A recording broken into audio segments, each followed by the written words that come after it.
সোনাপাড়া ঘাটের সেতু থেকে ভিডিও করা হচ্ছে। কাঁসাই নদীর জলের উত্তরটা বাড়িয়ে চলছে। দেখুন এদিকে ক্ষেত ঢুকে গেল, আর বাকি নেই একটা মেশিন করা আছে, ওইটা ডুবে যাবে আর কিছুক্ষণ পরে। এইভাবে যদি নদীর বান বাইরে চলাতো।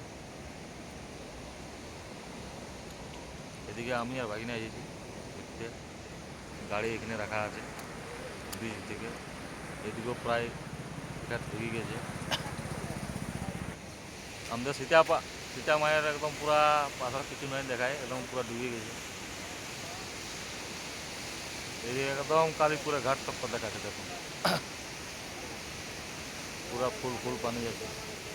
এদিকে এদিকেও দেখো ক্ষেত ঢুকে গেছে পুরা। এইদিকে ঢুকিয়ে গেছে মানে অনেক দূর তক 2-3টা ক্ষেত ঢুকিয়ে গেছে একদম। কিছুক্ষণ পরে আর দেখা যাবে না। দেখছি আস্তে আস্তে কি হয়, ভিডিও আস্তে আস্তে দিতে থাকবো। কত দূর তক উঠে, বড় বন্যা হয় আগের মতন, 1992 সালের মতন। এই আষাঢ় মাস সময় যদি এত বান হয়, এখন গোটা বর্ষাটা আছে, কি হয় দেখা যায়। এই বছর ভালো বন্যা আসবে, মানুষও বহুদিন পরে দেখা পাবে।